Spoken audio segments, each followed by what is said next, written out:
You're listening to LSPN, the authority on sports-related podcasts. Welcome to the Vandegrift Football Show. I'm your host, Chris Daly, and each week I will sit down with Coach Drew Sanders, and we will talk about Vandegrift Vipers Football. Hey, we want to give a big thanks to Michael and Christina Underwood, the Underwood team, for sponsoring the show.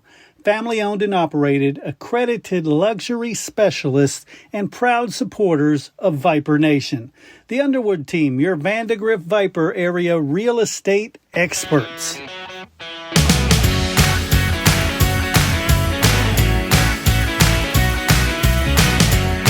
All right, everybody join me in welcoming Coach Drew Sanders to the show. Coach, how are you doing? I'm doing great, Chris. How are you? I'm doing awesome, and I guess you're doing great. You're still playing football. Yeah, man. You're playing football in December. That is a great start to an amazing year. We have, anytime we get to December, the kids start playing Christmas music in the locker room, and that always reminds me that we're doing pretty good. Yeah, no doubt. Well, talking about pretty good, let's talk about the San Marcos game. That the first quarter, that's all you needed. Well, yeah. I love you saying it like that. Of course, we know better than that, right? But yeah, we jumped out to a 17-0 lead. You know, really just a tremendous job by our offense going down and having a great drive. Defensively was really strong defense the entire game. Obviously, San Marcos came in with a high-flying offense with a ton of talent on the edges. Big, strong quarterback. Really proud of our effort there. And then you know, as Miles gets healthier and healthier, it's nice to see him be able to do more throws and more things like that. And so he's just doing such a good job leading our team. And then the ability to run the ball again. We missed Justin Moore. He was out still, but we had Sam, of course, and we had Evan again. Evan Williamson did such a good job. He ran for a couple touchdowns again, I believe, and caught the ball out of the backfield well. And solid special teams. Again, I think Wiley Olson's made 14 or 15 field goals this season. Unbelievable amount. And so, yeah, it was a complete game. Offense, defense, and special teams all contributed to that win. Yeah, and he didn't do any field goal attempts like the Giants kicker the other day. Let's hope not. So yeah, let's. You do something different when we go into postseason when it comes to your captains and your leaders. If you could explain what you do there. Yeah. So, you know, so we do something really different the whole year. I'll share that with our listeners. Mm-hmm. So everybody votes for captains. That is kind of a universal thing in the football culture. We had 4 this year. We had Hugo de la Barra Vasquez, our defensive end. We had Parker Davis, our linebacker. That's on the defensive side. On the offensive side, our permanent captains were Miles Teodecki, which is no surprise to everybody what a great leader he is at quarterback. And then Brock Chilton, our stud receiver. So those are our 4 permanent captains. But after that, we generally have about 40 seniors I love to recognize. So each week we send 4 or 5 seniors out, and they get their name read over the loudspeaker, and the parents get to watch their child walk out. And this is just a nod from me to the seniors, telling them thank you. Thank you for what you gave to the program these last 4 years. And these, not just our permanent captains, all of them they decide how we go each year. But once we start playoffs, so we get through that. Once we start playoffs, the by-district round is I let all my permanent captains go out again by themselves.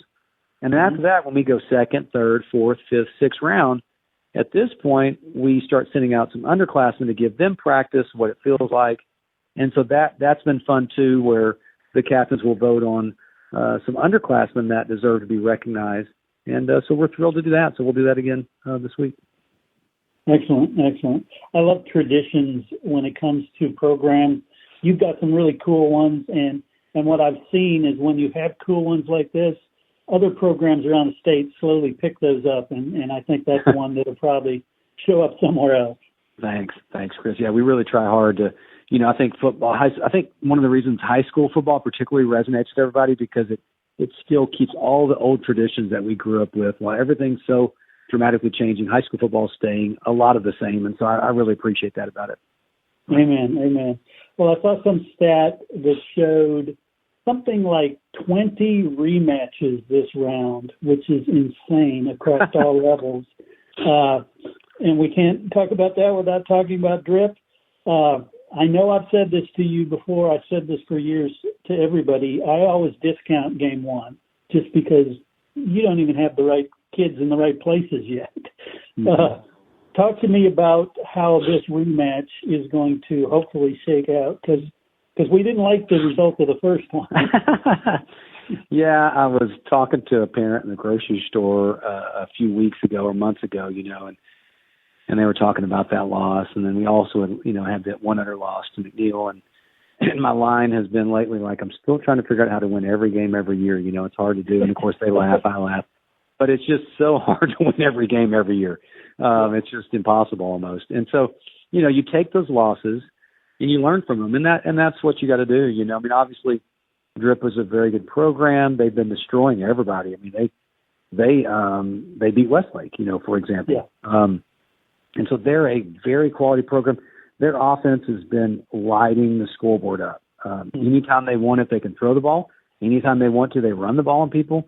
It's been impressive. They're kind of like a machine. So hopefully we can, attempt to slow them down a little bit, but they are very, very good. And so I think, what you learn from is you watch the tape, you learn from mistakes, and you hopefully try not to repeat those on all three phases. Well, and talk about it, how your team is different than week one. Their team is probably different than week one. Yeah, it was a good battle, even though the score didn't look. Yeah, the score. We were close until the end of the third. Then we started going for it, and they stopped us, and so that's kind of what that happened there. But it was close until the third. I think it was 20-14 or something like that. Yeah. But for a game like this, it's just like we're two totally different teams. We really are. We both have improved. They've improved. We've improved. And so you really just got to show up and play the game. That's all we're focused on is continuing to work on ourselves, continue to get better, and go give our best effort on Saturday afternoon. I love it. Cool, Coach. Well, again, congratulations on the San Marcos win. We will definitely be pulling hard and hanging on every play for this Dripping Springs game. But, it's onward and upward, right? Yeah. Well, thanks, Chris. Yeah, we'll see you guys Saturday. All right. Take care, Coach. Okay. Thanks.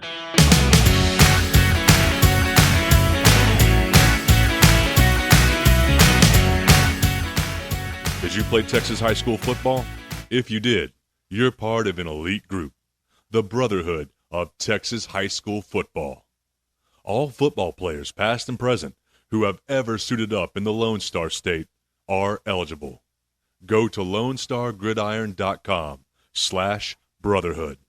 And thank you for the part you played in the greatest sport in the greatest state.